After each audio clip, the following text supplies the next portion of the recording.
to prepare for college and a career at NASA? Oh, actually, when I was in high school, the things that really helped me, I participated in college prep type programs. And one of them was called Advanced Career Training, where after school, I would go to Rockwell International, which was a major contractor of NASA at that time. And I would take classes. I took a class in design graphics, and one of them was mechanical engineering. And it really gave me a great sense of responsibility. Like I was leaving high school to go and take this class. I had to show my badge to get on the center.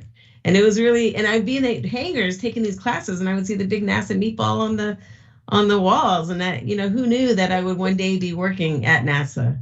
Another program I took advantage of it was for minority students interested in going into the health field. And it gave us summer jobs where we were at different health facilities. And then for 3 weeks of the summer, we all took courses at University of California in Irvine. We took a math class, a biology class, and then on the weekends we had field trips. And so while I didn't go into the health field, it really solidified my belief that yes, college is for me, because I loved living on campus. I loved taking classes with my classmates and eating together and staying in the dorm. So it was really critical in my solidifying my belief that yes, college is it.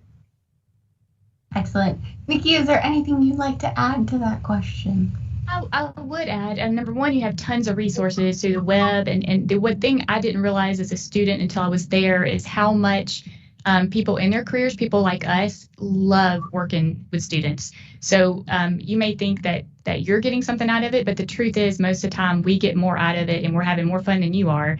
So don't be shy about reaching out to us. Don't be shy about signing up for programs and trying things. And then I would say other things you can do too. Like I even took scuba lessons, because I knew the astronauts had to go in the neutral buoyancy lab, and I took Russian lessons because I knew they had the Russians had Space Station Mir, and I wanted to be able to talk to their scientists. And I ended up, traveling to Russia and meeting these great people and learning from them too. So just try different things, and there's just a lot of resources out there. Take advantage of them.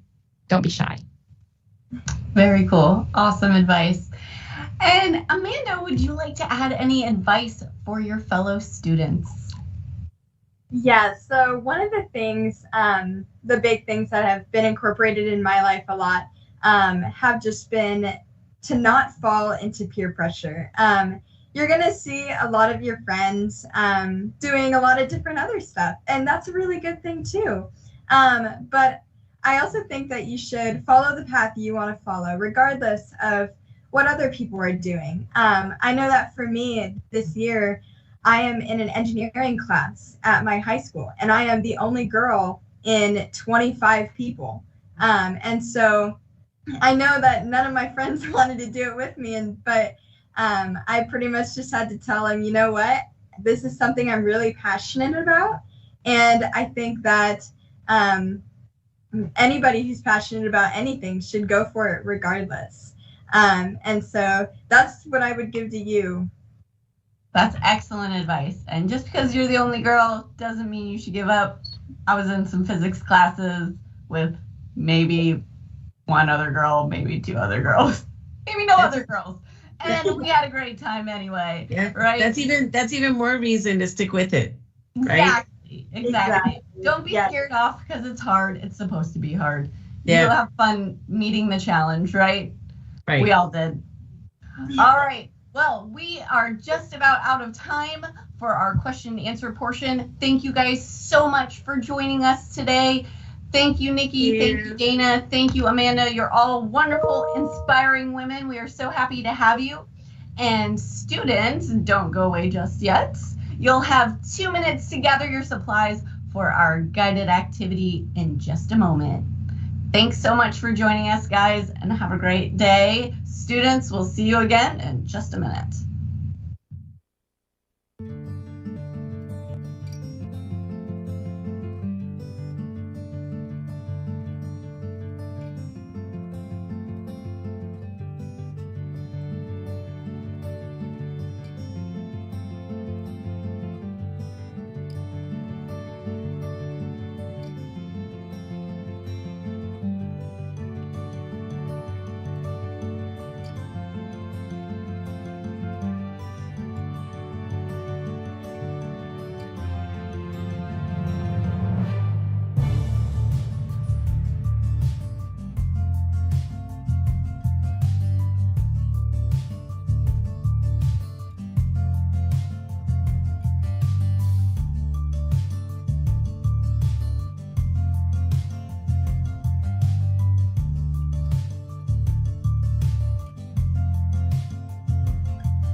build your own rocket and launch it with some simple materials you can find at home. You'll need a pair of scissors, a pencil, 1 soda straw, 2 pieces of paper, a ruler, and some tape. You'll also want a meter stick or measuring tape. Now, before we begin making the rocket, you want to create a data log on your spare sheet of paper. It should look similar to this, with columns to record the length of the nose cone, your distances traveled for each trial, and any notes to help you improve your design. Step 1. Carefully cut out a rectangle that is 13 by 3.5 centimeters. This will be the body of the rocket. Wrap the rocket body around your pencil, roll it up, and then you're going to want to seal this closed completely with tape. Just be sure that you don't tape it to the pencil. It should be able to slide on and off easily. Once you have your rocket body tube, you're going to also want to check that it fits on your straw. You want it to slide on and off easily, but not have too big of a gap. Step 2, making the nose cone. Once you've created your rocket body, you'll want to slide it down to the edge of your pencil point. You're going to twist and pinch the top of the rocket body around your pencil tip to create a nose cone for your rocket. You're going to want to tape the nose cone to prevent air from escaping and to keep it from untwisting. Step 3, cut out and tape on your fins.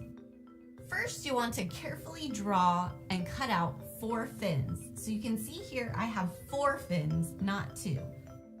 1, 2, 3, 4. Now you'll notice my 2 fins are attached together by a small rectangle. This is so that we can actually tape our fins to the rocket body, but the fins will still stick out like a real rocket. My rectangle right here is about 1 centimeter by 4 centimeters. Now, once we cut these out, they should look something like this. Notice that I did not cut the triangles off the rectangle. They're still attached. So I'm gonna line up the end of that tab with the bottom of my rocket body, and I'm gonna put a little piece of tape here and a little piece of tape here to hold on my fins. You can also glue them. Then I'm gonna flip the rocket body over, and on the opposite side, do the same thing with my other pair of fins. And you can fold your fins out so that your rocket can stand just like a real rocket. Step 4, measure the nose cone. Measure the nose cone from its base to its tip and record the length in your data log. Step 5, prepare for launch. Take your straw and place it in the back of your rocket body. Step 6, time to launch. Be sure that your launch area is clear of people and other hazards. Mark your launch point with tape or an object. Then, blow into the straw to launch the rocket.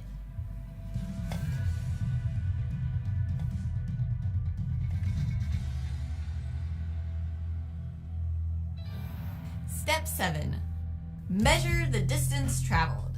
Use your meter stick or measuring tape to measure the distance your rocket traveled. Then record the distance in your data log. Step 8, improve your design. Can you make your rocket fly farther? Make new rockets by altering your original design. Try different rocket lengths, fin shapes, fin sizes, or even fin angles. But make only one change at a time, and make sure to record it in your data log so you'll know which design changes result in changes in the performance of your rocket. Step 9, share it. Share your design with family, friends, and your teachers. Thank you so much for spending time with us after school today. We hope you enjoyed the program, and special thanks to the Next Opportunity Fund and Million Girls Moonshot for encouraging students like you to pursue science, technology, engineering, and math opportunities. For more hands-on activity videos or to explore other NASA careers, be sure to subscribe to our NASA STEM YouTube channel. And we'll see you next time. Thanks for joining us.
Hello, we are RISD's Design AR, and we also have Case Western with us.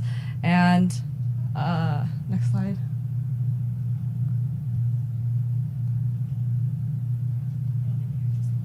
Next slide. Oh, there it is. Okay, interesting. Oh, well, my name is Selena, and my co-lead Bowen and I are the lead of design. And hi, I'm Keenan. I'm from Case Western on the team, and I am one of our software co-leads. I'm the other software co-lead. I'm Viola.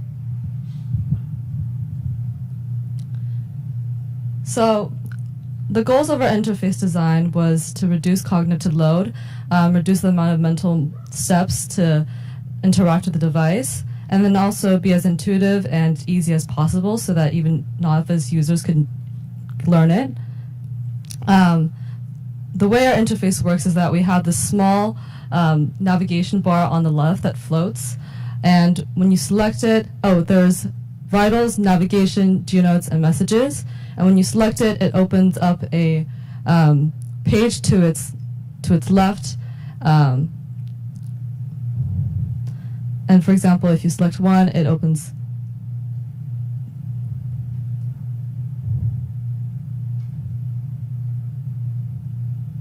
the other. And there are two interaction modes. There's a button mounted to the chest where you can use tab traversal to navigate the design, and then you can also use your hands to tap through the interface on the actual HoloLens. With the chest-mounted buttons, the goal with the buttons, of course, is to make sure that there's a few different ways that the astronaut can interact. So they can use, if their hands are free, they can use the holographic buttons. And if they're using one hand or if they don't want to reach up, they can use the chest-mounted buttons. We simplified everything down to 3 buttons so they can interact with the entire UI with just 3 buttons, up, down to navigate through things, and select to activate things. Next. We did a lot of testing and iterations on the site here. One of the things we quickly realized is that we really needed to reduce the number of hand gestures and triggers required in each flow. The astronaut really needs to focus on the task at hand, and they don't need to be interacting with the UI. So we slimmed everything down, simplified everything to the minimum possible number of interactions for every single feature we had.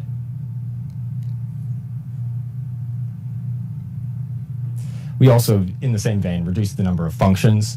So you can see on the left, we have our original design for navigation, and then on the right, we have what we ended up with. We also tried to keep things intuitive, so we have this 3D line on the ground that the astronaut can follow to navigate. It fades from red to blue.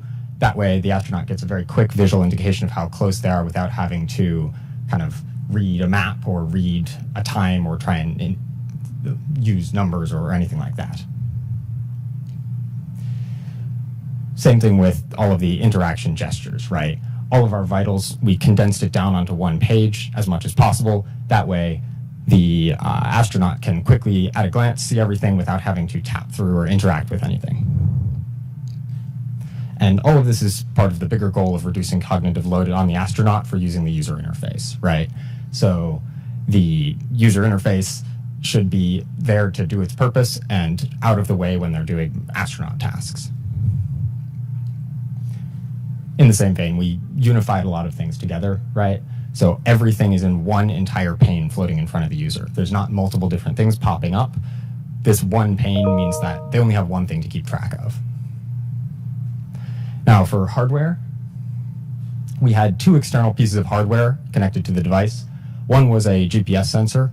In order for us to make the kind of line on the ground work really well and kind of register to the ground very well, we need pretty precise upfinding. And so we use a high-quality GPS module with fast updates. We also use that to get that hardware to get the physical buttons to control the user interface as well. And all of this is connected over Bluetooth to the head-mounted display in order, well, basically so that we can package it as easily as possible. The other thing we noticed during our testing was that we needed to the whole lens needs a lot of light to track stuff around it. So we used a set of work lights mounted onto their vest to do that. Each of them was 500 lumens, and we found that pretty much solved our tracking problems. We also did a lot of testing and iteration at JSC. So when we were here, we were prototyping different places and locations for the buttons. We found on the chest where the DCU is a good area. Certainly that's why the DCU is there. This is another kind of screen that we slimmed down a lot. We originally placed all the geological sampling notes that had been done onto the map, and then we decided to slim all of that down so that the astronaut could focus on their sampling task.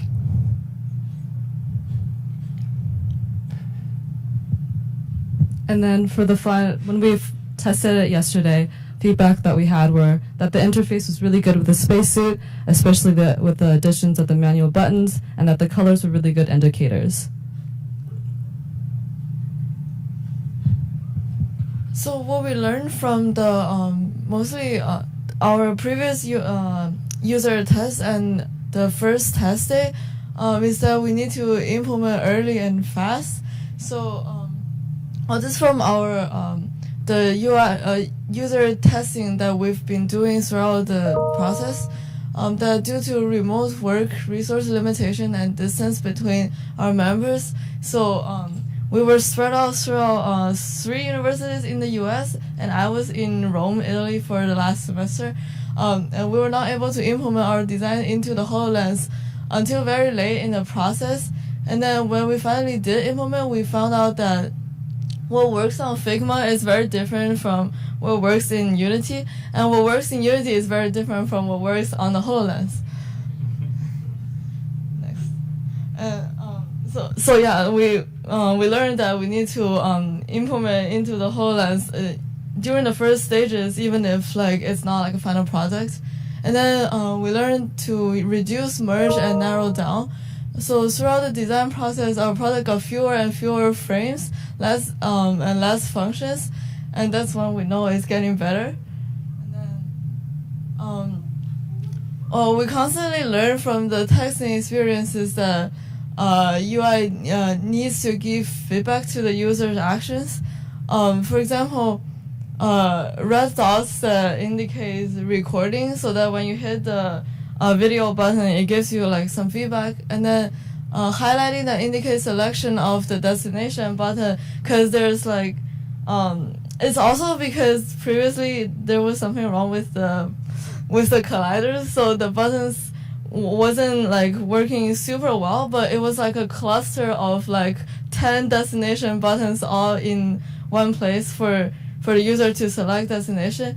So that's when we learned that we need to give feedback once the destination is selected, so that you know selected the right destination, that you can begin navigation. And then moving forward, we're gonna iterate based on the feedback, the precious feedback that we got from the 2 test days, and then we're gonna implement voice triggers and eye tracking, and we're gonna come back next year. Does anyone have any questions?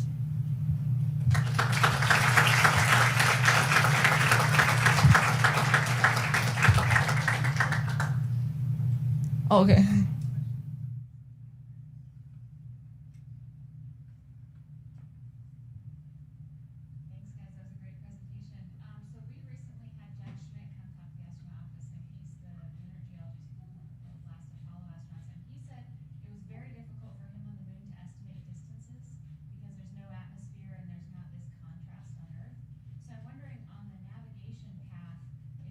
Distance markers, because the geologist might like that too. If you say, hey, I'm observing a rock face, it's about 30 meters from here. They like those kinds of numbers. And it also may help the astronaut get this sense of like how far they've traveled. So distance indicators along the path, and then maybe some summary in a stats box somewhere of like, oh, you've gone 2.3 kilometers. So then if your buddy keels over, you know how long you have to get him back to the rover. Yeah, thank you for the feedback, and we like that idea, and we'd hope to add it in future, yeah.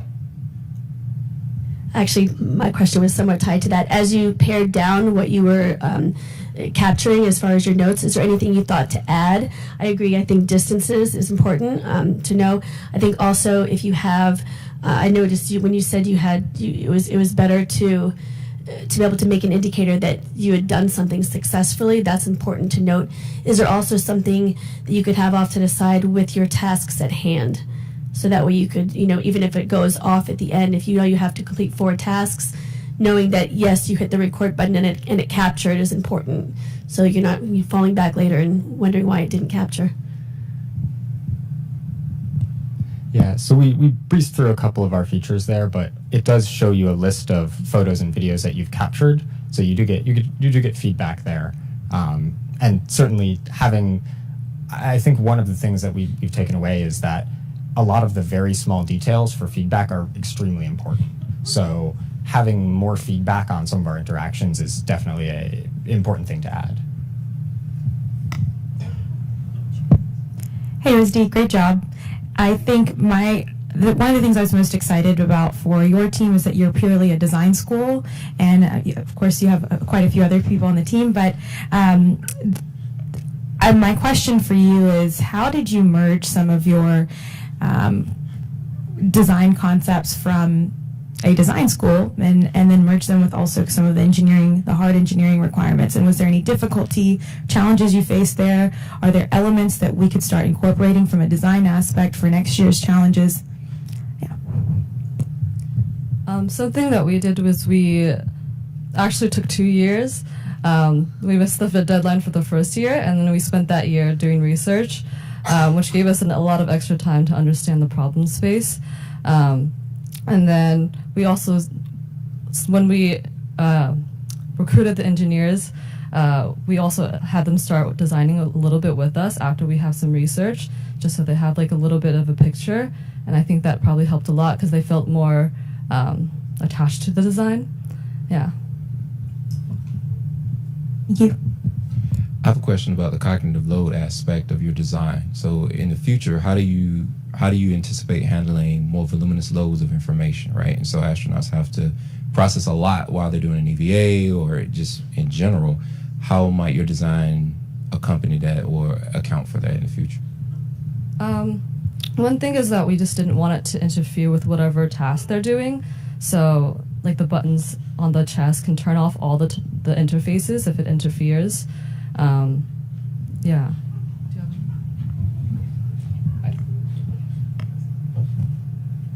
Thank you. No, I'm just saying thanks. Sure, quick question, and actually this is maybe a little bit more for Kate, but it's based on a lot of the teams that I've seen. The biometric data that you guys put up there, I think a lot of the teams I've seen are trying to figure out what to show, where to show. How much do you care as an astronaut about that, and how would you like to see it? Yeah, that's a great question about the biometric data. So just, right now we have our DCM display, and so we can toggle through things like, oxygen left. We can't really get any information about our own heart rate. The surgeon monitors that. I was thinking about when you were showing that the biometrics displays, I was trying to think about which of those circles maybe would I want in like the lower left corner unobtrusive. So I think you could do one of two things. You could pick like a few key parameters. So things like, oxygen and then like a green dot to indicate the health and status of your system that like turns yellow or red if you've got a caution warning. I don't really care if my heart rate's like 72 or 83, but I want to know if it starts going above 150. So something that's hidden until it hits a certain limit threshold and then pops up maybe with a color to alert you, like yellow, oh, you're working a little too hard. I do think some key things about your consumables is something that we always have on the DCM. So I think one of the questions is do you want another place to see that in a little more heads-up manner? How many of those do you want to display, and how many do you want to make hidden until they cross a threshold value? But I think thinking about all of that in a design space would be pretty cool. Yeah, we kind of appreciate the feedback and went back and forth a lot on our team about that.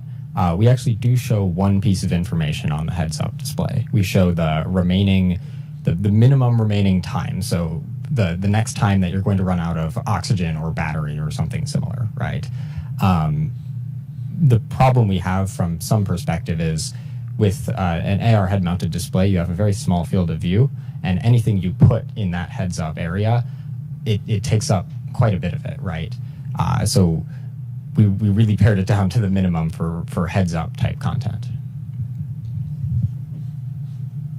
That could maybe be if you do voice activation, not have it display, but then if I just say time left, it pops up for a few seconds. I just have a comment. I found it fascinating that you all did this remotely with one team member internationally, right? And you worked over for a 2-year period. So we're looking forward to seeing you back next year.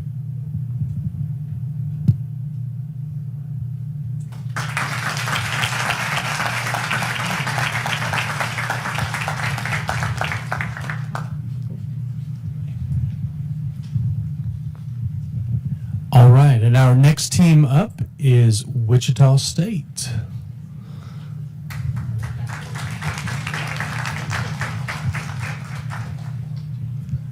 Team Harvey.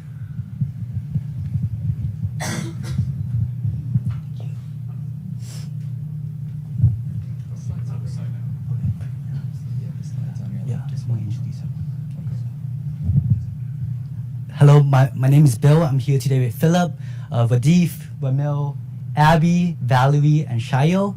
We're Team Harvesters from Wichita State University. Our user interface is called Holographic Augmented Reality Visualization for Exploration, otherwise known as HOIVI. We're a multidisciplinary team consisting of aerospace engineering students, computer science students, human factor psychology students, and innovation design students. So just a brief little summary of our design. Hey HOIVI, play video. We decided to implement the user interface on the top of the peripheral vision to minimize distractions. The display shows all of the features such as status or chat. The heads-up display follows the user's gaze. The mission log displays tasks and automatically crosses the tasks when they are complete. Status and vitals are color-coded. Green indicates normal, orange indicates warnings, and red indicates danger. The camera function enables the user to capture images which can be revealed right after for verification. We have preset sample features such as shape, color, and texture, but there is a keyboard option and microphone option in case they want to input more detailed information. Our tour information list provides the correct tour for the specific geology environment. For example, use tongs for rocks, or use rake for gravel. The chat feature automatically appears when there is an emergency sent by another member.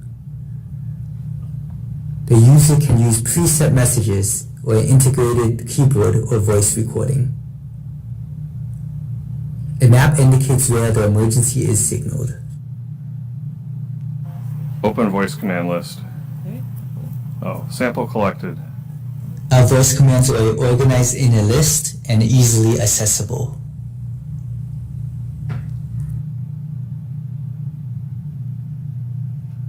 So some of the major UI user interface problems and fixes that we had were, one was clickable buttons. For clickable buttons, we added in borders to indicate clickability. For example, chat has a border, while on top, oxygen does not have a border. Another problem was for sample recording. At first, we just had a camera, and then we decided to add in different preset design features such as size, shape, and color, and also keyboard for more detailed information. One of our major problems that we had was for navigation. So at first, we had a blue navigation line. We had the blue navigation line that navigates the user to a select waypoint, so the user can place down different waypoints. And there's also terrain sensing to categorize different hazardous objects.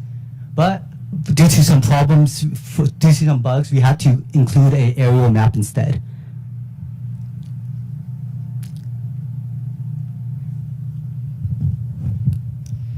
So upon some reflection, we came up with some positives and negatives. So one of the positives we used was or that we mentioned was that we used Adobe XD, which is a 2D software designed to kind of go through those quick and dirty usability problems and efficiently pick those up early on. And we also had a huge focus on all parts of the design, so not just programming, but also design and research.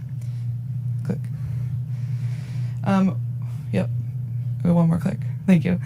So one thing to note is that we had 9 successful outreach events. So one to note on that bottom left picture is that we placed 3rd place at the GRASP conference at Wichita State University.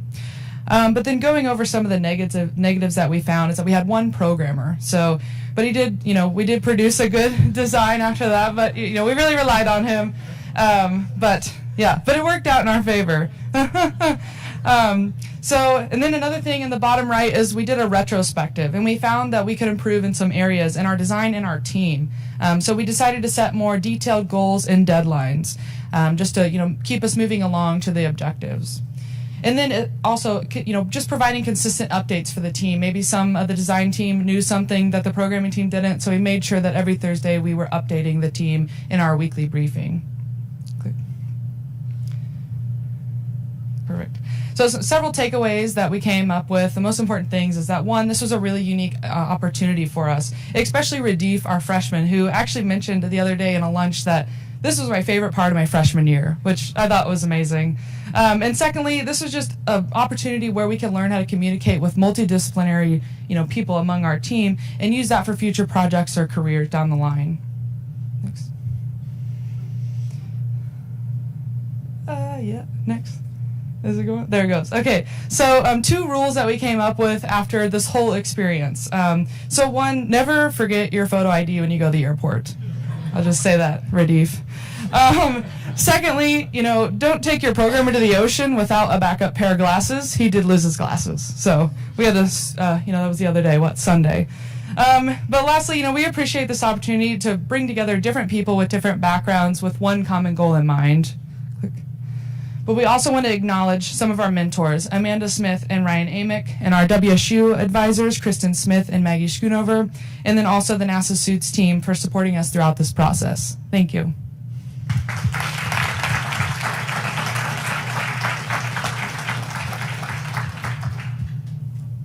I have a question. Thank you for your presentation.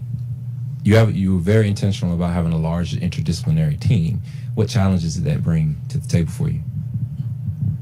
Answer that? Can you repeat that one more time? Sorry. Can you repeat that one more time? Sorry. What challenges came up for you because you had an interdisciplinary team? What challenges did you face because of that?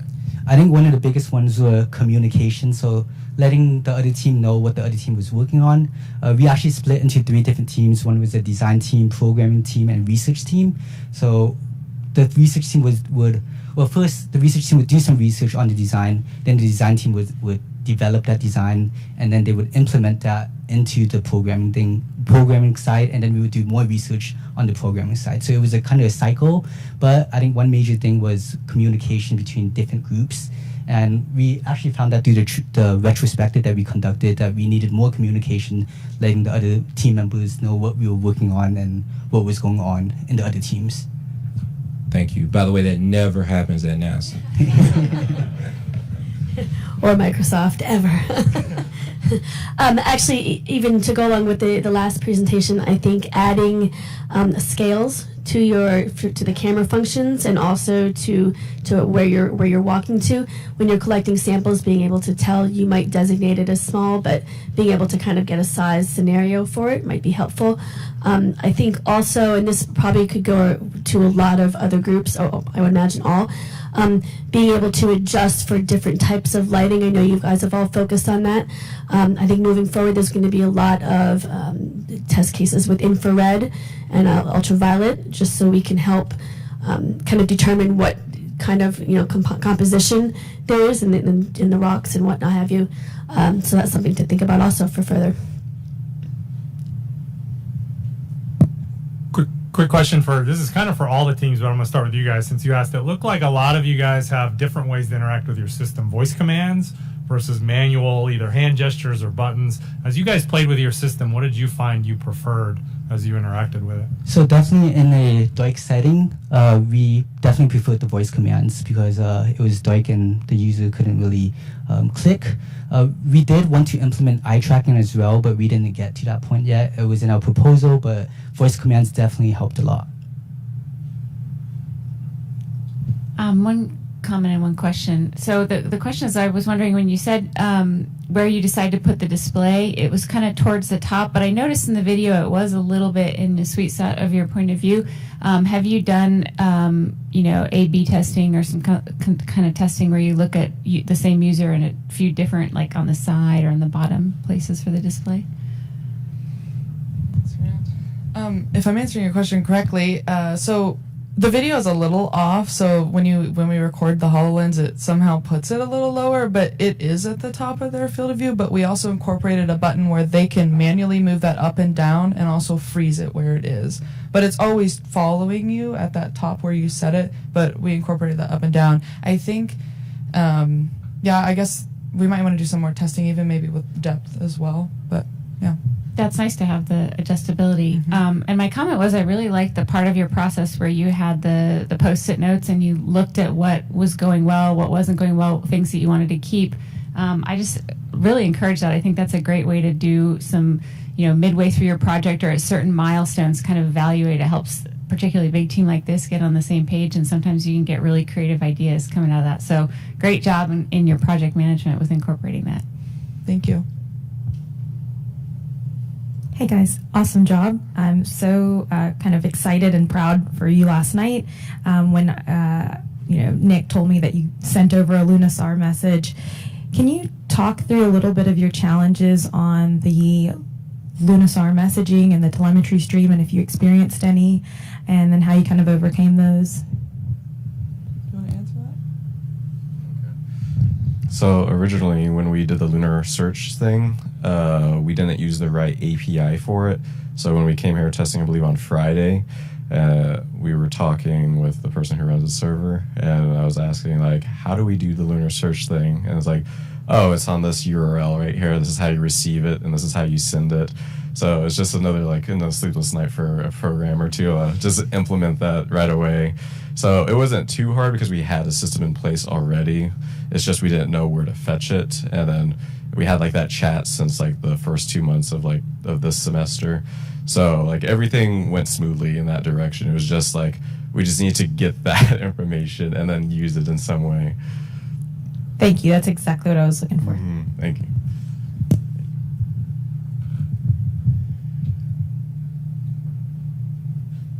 All right, thank you very much.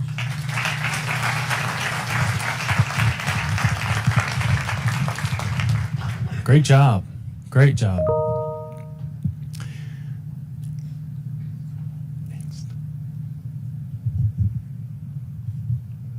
Our next team is University of Southern California. And we have two, right? So here's our first USC team. Come on up. Come on. We got a few of us, so we'll have to make some room. Come on. Come on. Don't be shy. This is our moment in the sun now.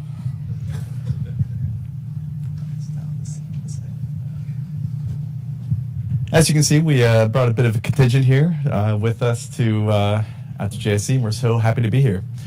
Ladies and gentlemen, my name is Evan Cooper. I'm the program lead of Team Aegis, and on behalf of our advisors, Professor David Barnhart and Dr. Garrett Reisman, as well as Dr. Jessica Barnes, I present to you Senva. If you'll roll to the next slide and play the clip.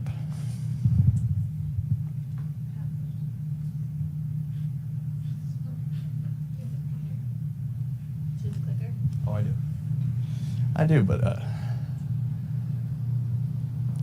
it should be a YouTube video.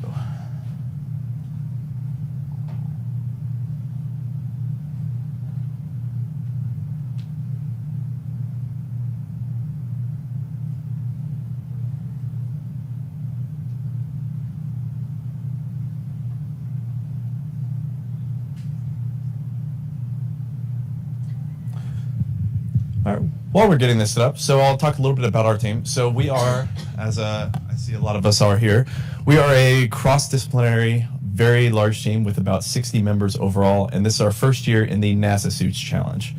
So I was going to talk about this a bit later, but that provides a whole host of its own difficulties trying to spin up essentially a small or medium-sized startup. And one of the things that I learned immediately as soon as I took over the role of this team is I needed to find a strong leadership team to help support me and to help take care of all the things that I could not do myself. So all of the folks that you see behind me are the ones who took care of basically all the real work. I just helped with whatever, getting coffee, doing fundraising, things like that. So it's all these folks behind me that really made Senva as good as it is today. And how's our video coming back there? Huh?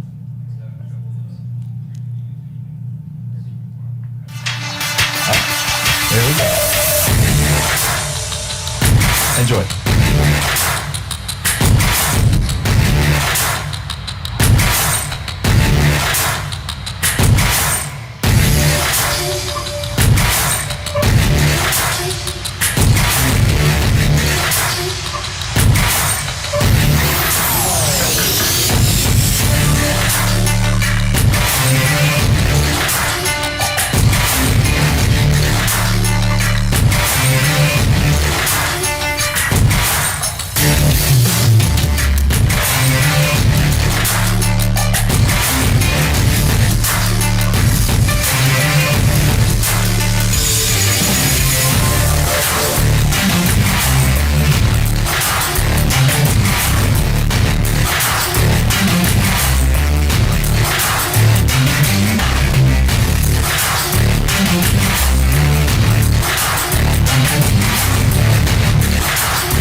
And thanks very much for staying in for cutting that together. All right, so who we are. So as I said, my name's Evan, and then we also have behind me on the stage, we have Darlene, Spencer, Akshita, Andy, Bass, Jennifer, Isaac, Patrick, Rohan, Sophia, Stanley, as I said. Will is not with us. He went back to New York, actually. And then we have Zoe as well from University of Arizona.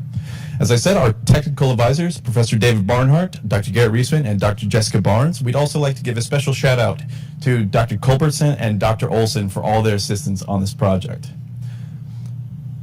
So to highlight some of our design philosophy behind this project, we have a systems engineering based approach where you can see all of the different inputs and outputs that we were expecting from each of the systems, and we wanted to make sure that all of those linked together so that all the data got to where it needed to go, when it needed to get there.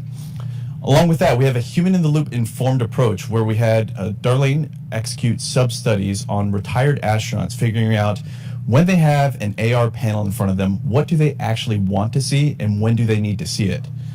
And as I said, we are a cross-disciplinary driven group.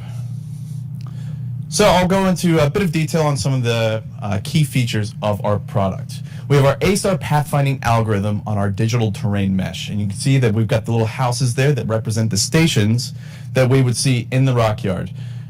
We use an A-star pathfinding algorithm to route astronauts and whoever else is using this program around hazardous obstacles, maybe a little bit of uneven terrain. And that allows you to get from point A to point I or anywhere in between.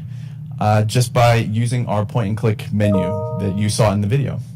Along with that, once you have chosen your destination, then we have our yellow brick road, which is more of a blue blob road, but don't say that.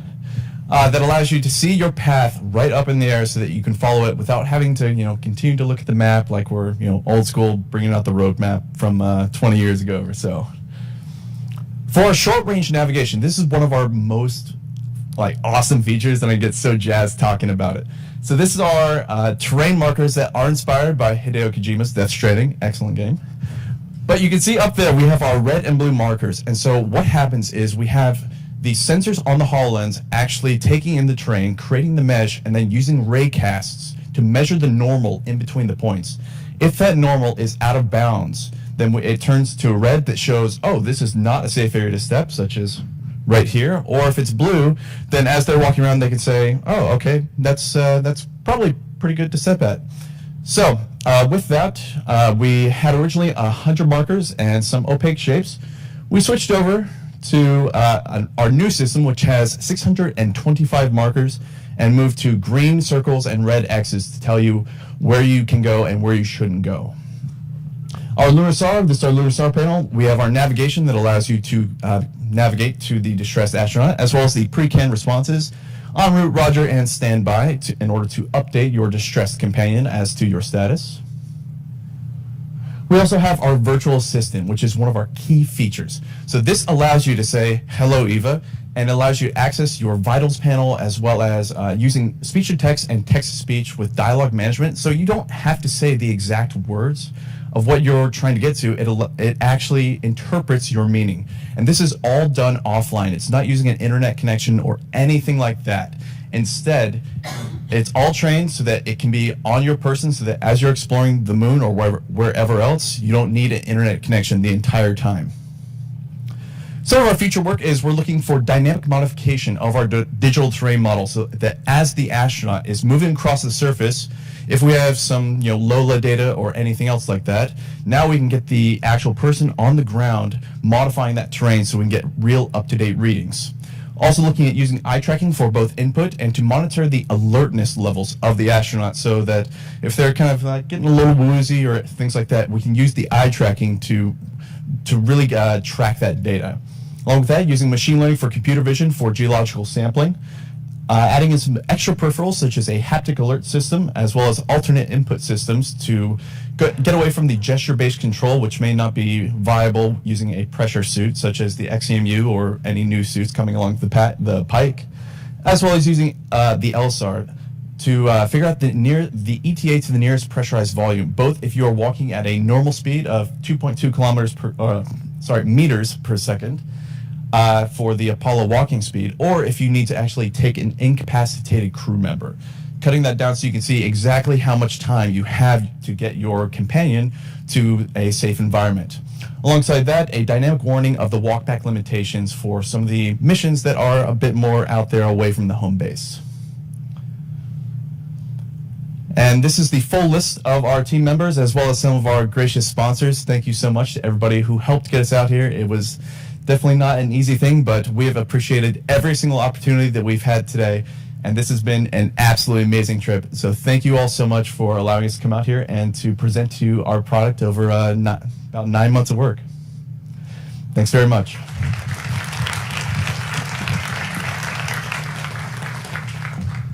Any questions? Hey guys. Yes, you are absolutely a startup. So with 60 people on your team, you mentioned that it was a difficult integration problem, but how did you, I saw that you had a systems diagram. Did that help you as a communication tool? Were there other ways that you gapped that communication between 60 members in various teams? Yeah, so I'll let Spencer answer that partially, but I will first off say I have enough meetings in my day job, and I didn't want to add more and more meetings for everybody.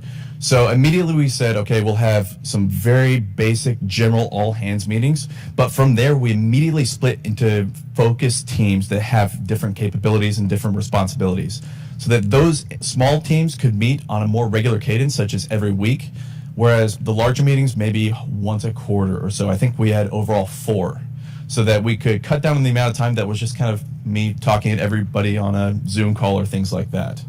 I believe the systems engineer, Andy Artsy, who helped create that diagram, that was super helpful for me in particular to understand, as I'm an astronautical engineer, all the different systems that needed to work together and what resources needed to go into that.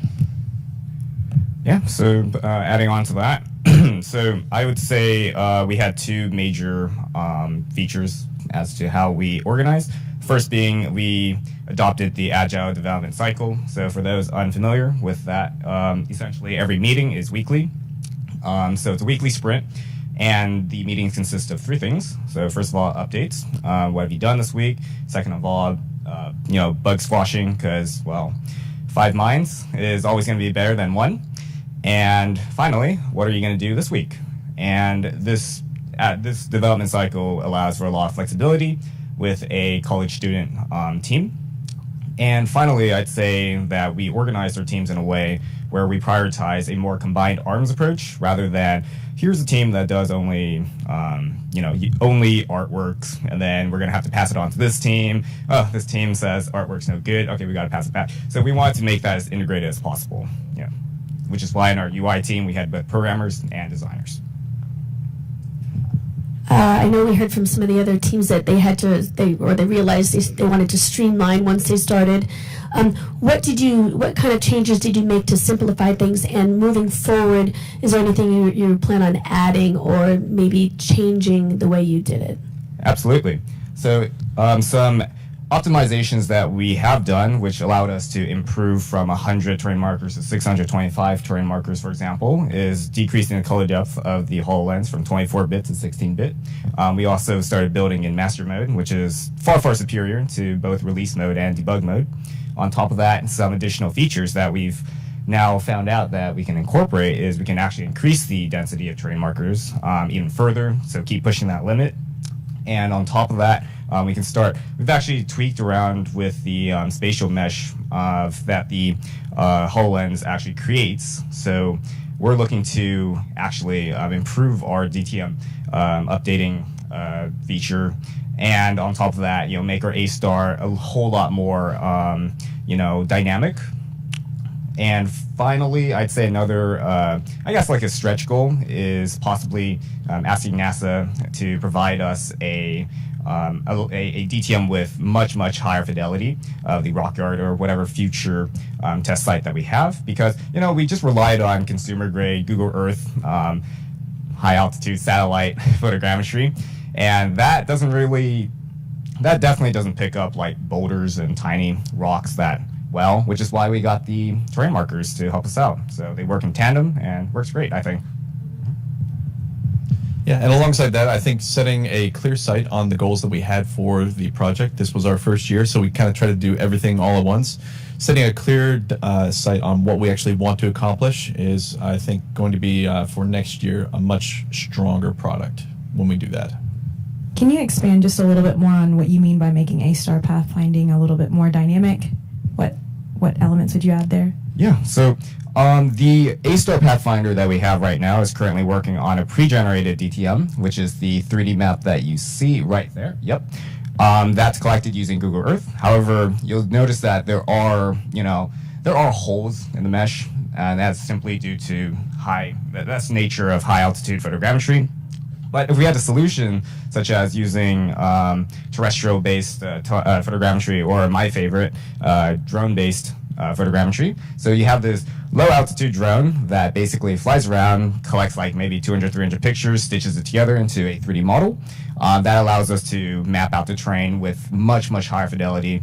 But of course, if we were to consider this in a real-life scenario, such as on the moon, if we go ahead of time, like maybe a couple months, get some LOLA, photogrammetry of the moon, things could possibly change. Like, I don't know, maybe, a new asteroid kind of creates a new crater, then our LOLA photogrammetry is no longer, the most up-to-date. So I think a reach goal that we want to do is update the DTM as the user walks around with a HoloLens, because the HoloLens has a fantastic albeit limited suite of sensors that can actually update 3D meshes as you scan the environment. So it'd be really nice to just literally update that map. And if you have like an entire team of astronauts, only one astronaut has to update it, and everyone else would get a map. Mm-hmm. Absolutely. Mm-hmm. Yeah. Hey, I really like the feature recognition. For your short-term navigation, have you looked at how that changes in different lighting conditions? We've got really harsh shadows on the moon and maybe not a lot of light in South Pole. I'm glad you asked. So, yes. So, I'll let my brother explain a little bit about how we tackled it. But so, short answer is we actually did go to like the worst, or Riley guided us to the worst spot with the harshest lighting, and it worked like a charm apparently. But Stanley can tell you how we fixed that. Actually, it was Evan and I. The night before, so Saturday night, we actually went to Academy, which is like this outdoor supply shop, and we were trying to figure out how we can like secure camping lights to the astronaut or the user, and we ended up buying a fanny pack and literally strapping on 2 LEDs on like waist level, and we called it the halo belt. So that's Yeah, for that we determined that using the waist-mounted belts allowed you to illuminate your path as you're actually walking. Previously, we had only used 2 head-mounted lights to allow you to look at your hands, get light to where you're actually looking, but we still need that diffuse light so that the sensors can actually recognize the terrain. So a similar system for that, for these spacesuits, I think is going to be desirable, especially in those super harsh conditions that we saw out on the rock yard. Yeah, and the other thing to think about too is the conditions can change fairly rapidly. It sort of depends on where you're going and where you are with the sun angle and everything. But certainly in a space station EVA, it goes from bright to dark, and you're like, I mean, it is just, wow, it's amazing how bright it is and then how dark it is. So being able to keep up with those real rapidly changing conditions, some kind of sensor on your light pack and adjusting might help your interface a little bit more. And then the other question I had was we're testing this in gravity and we kind of have to walk here.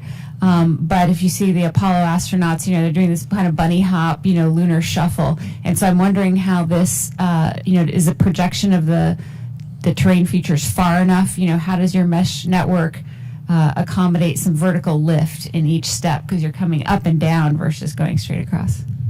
Yeah, so the mesh system actually works on a pre-generated mesh. Well, I shouldn't say pre-generated. So it's a little bit of a mix between pre-generated and dynamic. So it saves the mesh of wherever you have traveled, and it generates it if you have re-traveled to that spot. So theoretically, yes, we can actually have the astronaut hop, and then the mesh will just it's almost going to be like you're moving in a game world, and that's what the HoloLens thinks you're doing, and it sees that, oh, you've moved 6 meters in front, for example. Then it just loads the next portion, and you'll see the next portions of the markers. So what you're seeing here, the range of the markers is actually configurable. That is dependent on the how much of mesh you have actually generated at that moment in time. So we actually set the cutoff over there just to save on computational resources, because we were like, oh, well, average human probably doesn't need to see like 10 feet beyond. But on the moon, we do understand that you're probably moving at a way faster rate because you're doing that bunny hop. So, we can move that render distance however we like. Mm-hmm.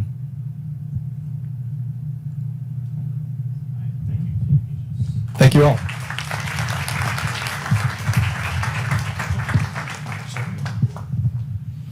And next we have Team Arsis from Boise State University.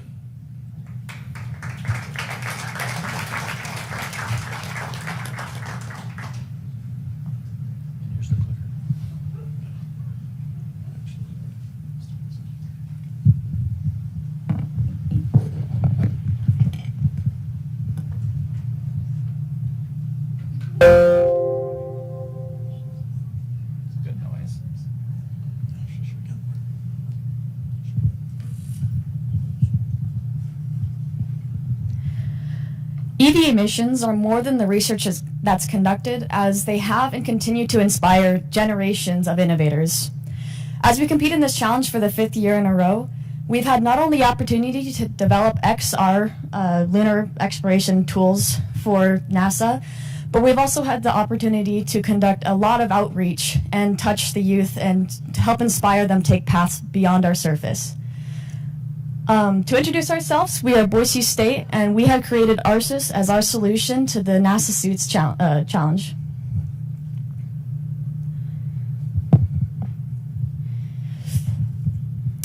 So we develop on a augmented reality framework called Arsis. It stands for Augmented Reality Space Informatics System.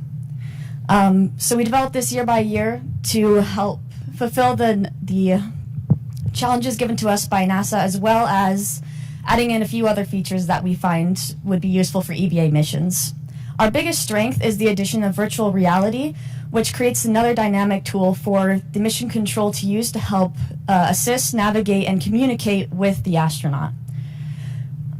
By using ARSIS's 4 core features, the HoloLens 2, the EVA rover we have, and an AR ground station and a VR ground station, the mission control or the user has the ability to communicate via telestration, input augmented display, and navigate.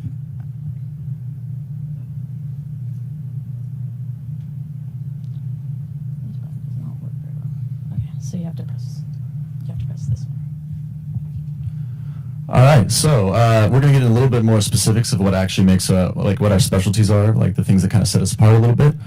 So she kind of touched on the ground station a little bit earlier. And so basically what that allows us to do is it gives us real-time mesh capture and reconstruction in a VR headset from the HoloLens. And so that's basically kind of like a catch-all fail-safe. If all of our other systems aren't working the way we expected them to, we can use this to at least know what's going on roughly in the environment, and then we can draw annotations and notes that pop up as holograms in the HoloLens. And so that's kind of like our catch-all system. You can kind of see a little GIF right there on the top left. To explain that a little bit, you're seeing the point of view from within the HoloLens running our ARSIS system, and then in the top right corner of that is the meshes coming through to a VR headset remotely over the network, and then we can draw notes on it and go back and forth. The next big thing that we have is our robotic assistant, which is new as of this year actually. And the big advantage of this is that we can do video feedback to both the ground station and the HoloLens from the rover. It can also be controlled from the HoloLens. And in the future, we want to make it controlled from the ground station as well as kind of like a backup. And this basically just gives us like another set of kind of eyes out in the field, right? You know, if you see kind of like a dark crater or something, you're not sure how steep it is, you don't have good information, you can send this out ahead of you to kind of check the area and kind of investigate before you go in. There's some more things we want to do with this down the road, but as of right now, that's all it really does. In the future, we'd like to look at doing like using the LiDAR to scan environments and maybe collect meshes from the rover as well in the same way that we do with the HoloLens. Another feature we have is our arm-retained menus. And so this is basically, these provide natural hand interactions and quick access to menus and information that are tethered to your hands and arms. So you can just pull it up and look real fast if you need it. If you need to tap something, you can tap it. All of it can be activated with voice commands. Everything's very redundant, so you have multiple interaction methods for everything. And then finally is our legacy code base, kind of a general term there. But essentially, because we've been a team for 5 years, we've had a lot of time to research and develop on a lot of systems. And so there's a lot of things we have kind of going in the background, and a lot of things that we can pull into our project if we want to. So for example, for this challenge, we had a lot of features that weren't really necessary, so we removed them. But if we needed them in the future, we could pull them back in very easily. So yeah, that's kind of our secret sauce here. I'm just going to go over very quickly. All right, yeah, this is probably better. I'm just going to go over very quickly the 4 main components of our system, which Megan already touched on, which is the AR HMD, which everybody here is familiar with, the HoloLens 2 at this point, which has all the main features that we use for everything. The 2 ground stations, VR and desktop, which are ways for sort of mission control to view the environment of the person in the HMD, see it as a topological mesh, and annotate on it. Then finally, the rover. I'm not going to touch on this too much because we'll have more time for questions if we do it that way, but the rover is able to move around based off of commands given via an AR menu and send video feedback back through menu. Hey guys, I'm Mark. I was given the privilege of I'm one of the main developers for ARSIS. I was given the privilege of helping Sky and our mentor Darren navigate through the Rockyard on Friday and Monday. This year we met with an interesting challenge. This is the first time where we're testing outside and at night. Our team came up with a 3D printed solution for this issue. Mounts on top of the HoloLens and is a camera light with high FOV. Sky and Darren had no problem whatsoever navigating through this terrain and had minimal tracking issues. I'll also say, with the diffused lighting, it also helped with pictures and geology sampling, as it didn't drown out a lot of the refined features of the rock. And speaking of geology samples, our geology sampling tool, it worked pretty well. It was designed to give the astronaut as much options as possible in terms of how much detail they want to give. There's 3 forms of input, whether it's from our sample description, voice input, and there's, what is it? Oh yeah, it's all good. But yeah, basically you can have either, voice commands. Oh yeah, audio. Either way. Yeah. All right. But testing week went really well. Wow. So we're a smaller team. We've got about 6 people here this year. So we try to focus on experimental stuff, and sometimes things don't work out. So we try to stay scrappy and stay innovative. So Mark went over all the stuff that went well in testing. We had a lot of other stuff that didn't go so well, as pretty much everyone here can probably relate. But in conclusion, as a group, our whole goal is to get new features that haven't really been tried before in this environment, either developed for the HoloLens or augmented reality in general, or VR, or even stuff from game development. Try them out, see if they work. Sometimes they do, sometimes they don't.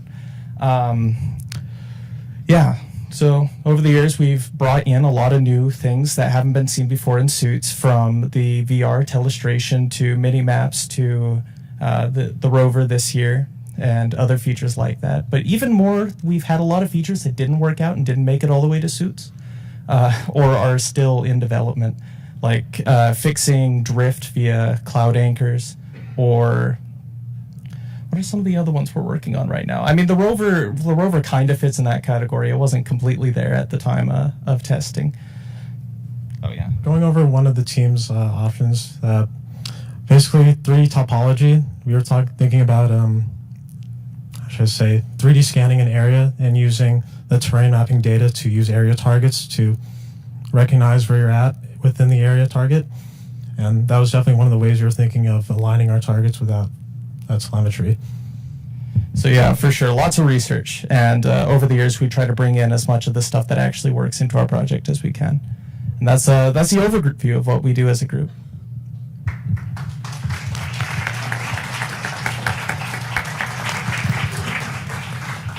Not really a question, just an interesting observation that to me tells me how good you guys are doing what you're doing. There's 2 things. We have a system that we've built to try to create a virtual environment for our ground team to follow the crew members when they're doing EVAs on orbit. So you guys have really clued into the benefit of that. Sort of you figured that out on your own. The second thing is, it's interesting, our Canadian partners have proposed a rover very similar to what you guys have shown here.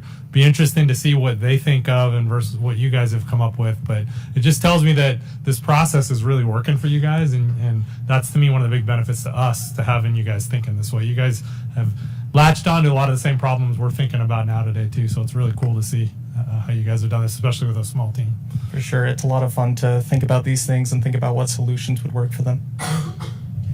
I appreciate the fact that you talk about you're an innovative group. Could you talk a little bit about how you transfer your knowledge from student to student? Because at some point you're going to graduate, right? And so how do you all keep the innovation going within your program and transfer that knowledge? So the main answer to that is documentation, which there's been a push really over the last couple of years with this project to document everything on the project as these people are graduating that were part of this original team. We've got extensive video on most of the features that exist, written documentation. I've written a couple pages on just how to set up the project and build it for people who are very new to the project. That is one big, huge part of it. And the other big part is making sure that as new people come in, they're properly onboarded, given an opportunity to explore the whole project before they're really given responsibilities, and otherwise push people into a role where they feel like they can make small contributions instead of being intimidated by the size of the project, because it is a big project. It's almost, eight gigs right now? Really big for a Unity project for a scenario like this. One of the advantages of that is that, all right, so one of the advantages of doing that is that we try to like make it so that when there's new people on the team, if there's something they want to do or some little low hanging fruit they want to go for, we're like, yeah, go for it, like do it, like I'll help you do it, like let's make this happen. Because oftentimes I find this myself, until you do something on the project and really like push some code and it does something and it builds and you did it, you don't really feel like you're part of the team. You know what I mean? Until you do that, you're just kind of like, oh, I'm just here, I'm just in the meeting, I'm just learning. And so it's really important when someone joins the team to get them in and contributing as quickly as possible, because it makes them feel like they're part of the team. And then oftentimes they learn a lot more in that process. I mean, that's how I learned everything I know. So yeah.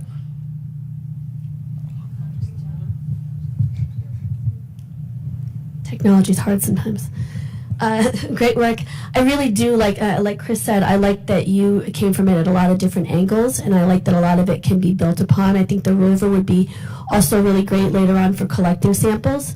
I think that will be huge. I really like the topography, how you were doing the mapping there, because it changes so often and how it can be piled on top of one another. I like the combination of all the different avenues. I'll be curious to see what you guys do in the future. Thanks. Thank you.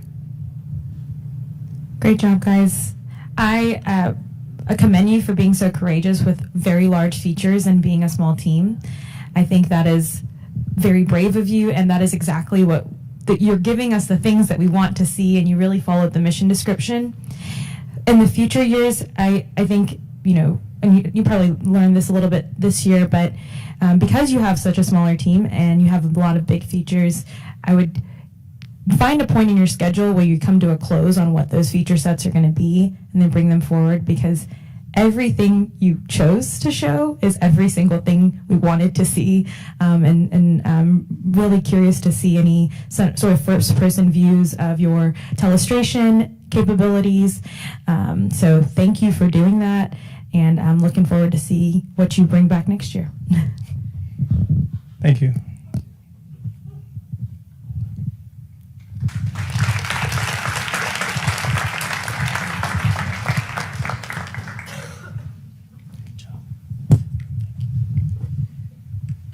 Okay, and now we have Team Claus from the University of Michigan.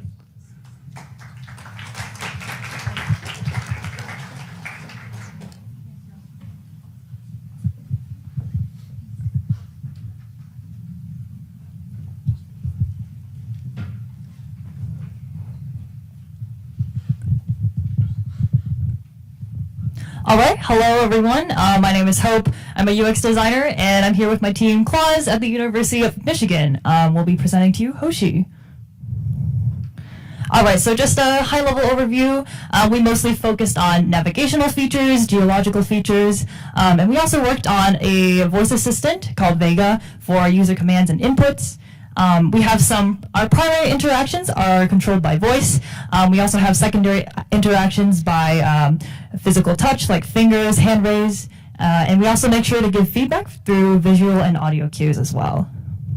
I'll just show you a nice cinematic we've made. One of our UX designers, Clement, worked on this, so pretty cool.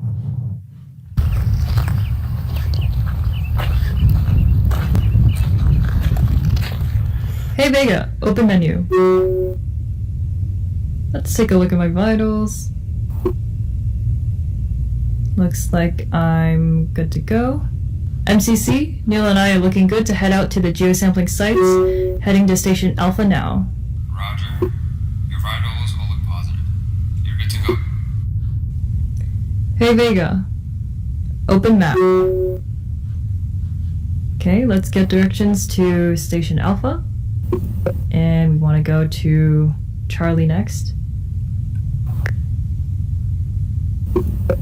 Let's get these directions. Okay, seems like I'll be using about 3% of my oxygen. It's going to take me around 7 minutes. Hey Vega, start navigation.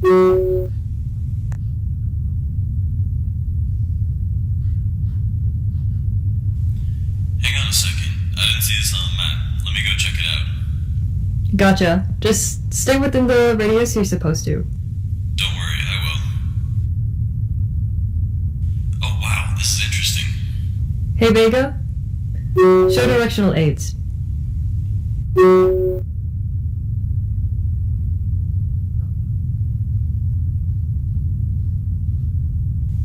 Alright, Mission Control, I've arrived at Station Alpha. I'm about to start sampling.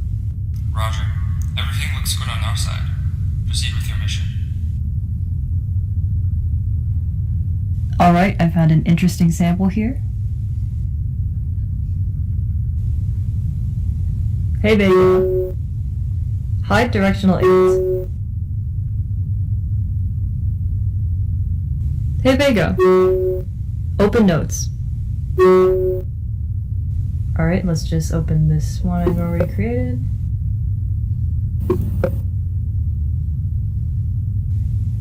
Hey Vega. Add a sample.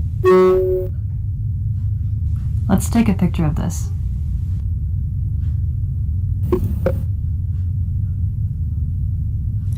Alright, looks like my pictures have saved. Hey Vega. Start transcription. I've just arrived at landmark A about 4 minutes into my EVA. The sample I'm holding is about 2 inches by 2 inches by 1 inch in size. Its color is black-brown, texture a bit grainy, and it's pretty light in weight. I will end the sample here.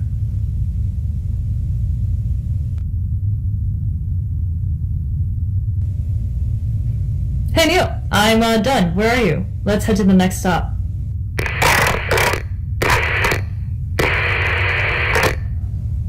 Neil, do you copy?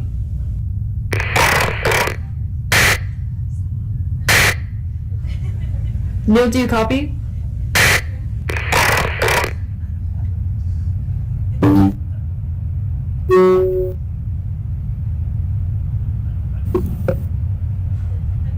Mission Control, something's wrong with Neil's suit. I'm heading towards him ASAP. Roger. Proceed with caution. We'll try to monitor him from our side. Alright, that's the end of that video.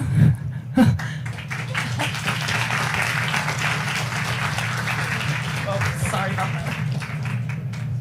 Alright, so trying to get a look at how the heck did we come up with our design, how do we get here. To first start off, we conducted a ton of research to try and understand, like, who are these astronauts, what are they doing, what are they having problems with. And after that research, we kind of learned a lot of the methods currently used are very traditional. There's a lot of cognitive load on the astronauts, and things are just not super efficient. They don't have any visual aid currently. So in kind of finding these problems, we're thinking, how can we design something that'll address these issues? So we have a few like design tenets. Some might call them requirements. One of them being like safety and autonomy. We want to make sure the astronaut feels the ability to do things that they want to do, but also feel the support they need to feel safe. Another thing we're focusing on is visibility and accessibility. Another big thing is also minimizing cognitive load. And all of these principles point towards an assistive design. We want to make sure that the primary interaction is what the astronaut is doing in the field, collecting samples. We don't want them to be super distracted by the panels that are opening up. So we want to make sure that AR and everything that we're doing is secondary to whatever their main task is. So some of the challenges that we bumped into are listed over here. The big one is that the HoloLens has its limitations, specifically like the scene recognition, how much it's able to see, how lighting conditions can really do a deal on how things work in the real world. So yeah, those are some of the things that we kind of were challenged with, especially throughout test week. Some of our next steps that we'd like to explore. We weren't able to incorporate eye gaze like some other teams here, but this is something that we'd really like to try. It'll really take the load off of hand gestures, even voice commands. The idea is like maybe they could hover around with their eyes and click with their voice. So that's something we'd like to explore. We'd also like to explore navigation in other lighting conditions. So maybe what happens when there's absolutely no light? Like what kind of system do we have there? That's something we'd like to explore as well. And we also just like to do some more user testing in general. So our kind of vision for what we see, maybe this kind of a system would look like. We think that some sort of like display system on the suit should be able to accommodate more or less information. So depending on the mission you're on, the tasks that you have, whether you're doing geosampling, maybe you're mostly on a rover, we want the design to be able to expand to include more information, and also like be able to shrink and be simplified if you don't really need it. So having a flexible design system is something that we see that is probably going to be in demand. So yeah, you can probably read the rest there, but that's kind of our vision for the future. This is our team. 8 of us are here right now. But yeah, we have a lot of multidisciplinary working together. So kind of hard to coordinate there, but pretty cool. And yeah, that's all from us today. Thank you, and any questions?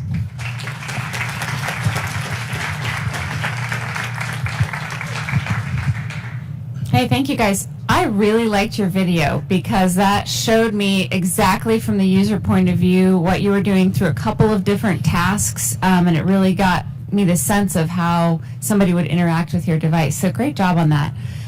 Just a couple of questions. I also like the way that you've thought about comm, and that you have multiple different comm paths. I think one thing that might be helpful for you in the future is that when we do comm on EVAs, we generally have a very standard kind of aviation, who are you calling, who you are. So I'll always say, Houston Station if I'm on ISS, or Houston EV1, or if I'm talking to my buddy, hey, EV2, EV1, or probably, hey, Ike, it's Kate. So it's a very limited set, so you could probably with 10 different specific words capture all of the communication paths, and that might help you recognize, hey, I want to talk to the device. Oh, now she's talking to mission control. The other thing too is I think I like the wake word. I think you might want to make it one word, just Vega. And if you're having something where you're going to do a lot of communication, instead of saying the wake word every time, you could say the wake word and then have an end word. And so you know that you're going to be talking to Vega a fair amount, and then, okay, I want to talk to mission control, so you say your end word, and it knows not to be listening anymore, and then you say, Houston EV1. So that just these are details that I don't know you could find out really in research, but I really like the direction that you're going with, and I think that thinking about there's going to be a lot of comm on the moon, and thinking about how we're interacting with our device, how we're getting information done to the scientists, and then how we're talking to our buddies is really important. And then the last thing is the Find Your Buddy feature is great. I really like that. I like the navigation. And the way you talk that was how we would talk a crew rescue on board. I think if we could get his or her vital information, that would be something that would be great to see. Anything about their suit or their vitals that you're collecting. Wow, those are a lot of great comments. Yeah, definitely something we'll look into. Yeah. I have a question about Vega. How do you see Vega evolving with your design? So evolving? How do you see Vega evolving, or the capability of Vega evolving? Yeah, actually, to add on to the wake word, that's I just kind of gathered my thoughts, but right now, like, we do have like a 5-minute latency period where once you say, hey, Vega, it's activated and it's listening, so you don't have to keep saying it. But a stop word would be very interesting, and I think a way we could expand on it, maybe Hank, if you want to talk a little bit about the potential. Excuse me. Yeah, so what we wanted to initially do with Vega was make it much more flexible, and then it can kind of just figure out what you're saying from I guess what you're saying, but we ended up scrapping that because we didn't have enough time to do it since we had a pretty new team. So what we ended up doing was we just kind of hard coded some commands into Unity, but in the future we want to make it a much more flexible system to use. Great job. To kind of add on to what Kate said, you can also, a lot of times when you're using your wording, you can have it look for how you mean things. So looking at like speech to text and how that translates and how it can start to understand how you mean things. So if there's certain phrases that mean something, you can have it. It can also take your iteration and how your emotional level. If someone else is saying something is, I think, what was it, Joey on Friends, how you doing is lots of different contexts. So how you mean it, the level you're saying it can all have some meaning. There is a lot of work that we're doing with AI and ML into HoloLens. I know that even at a product level, I know they're working on it. I also know that in individual projects, like projects I'm working on with NASA and with NOAA, with certain areas, that we look a lot upon that. So I think you guys are really going in a great direction there, and I loved that, and I'm excited to see where you go. Just a quick comment. So I was lucky enough to be your test subject last night, so I will agree with Kate completely. I had a blast with you guys, and it was really intuitive. I liked it. One of the features I really like, interestingly, is your navigation aids that are always pointing home. As Kate said, the moon is pretty featureless, and if you've done much scuba diving, it's really easy to lose situational awareness. It's kind of nice having a simple feature that's pointing back. If something goes wrong, that's where I need to go. It was subtle, and it was really nice. Even though I wasn't in a hurry to get back to the lander last night, just having that there was kind of a nice feature that I liked. Sometimes when it's dark, it's hard to get back to the airlock. I think one thing that may help you out if you're interested in kind of exploring these compass is you can just listen to audio from station EVAs. So, you know, our most recent one was EVA 80. You can listen to EVAs, I can't remember which one I did. 76, I think, might be a great one. They're long and they can be a little bit boring, but you can hear the cadence of the crew members talking to each other, and you can hear us talking to mission control. We don't have any devices to interact with, but that will give you a sense. It's pretty, you know, if you do an ontology of the language, it's fairly limited set of vocabulary of things that we're going to be talking about. And I imagine on the moon we're going to take that, you know, this is kind of how NASA has always communicated. We'll take that as a communication standard forward. If you do go the path of natural language processing, I would just be very selective about what type of libraries you choose for, you know, if you do some sort of audio analysis, so just kind of understand what your requirements and priorities are from that audio analysis, and then choose an NLP library based off of that. Just a suggestion for next year. These are all great suggestions. Thank you. Great job. Thanks. Thank you for having us.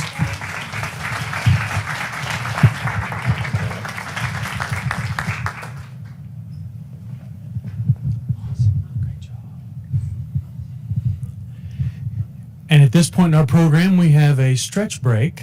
So we're going to take a stretch break and be back in about 15 minutes.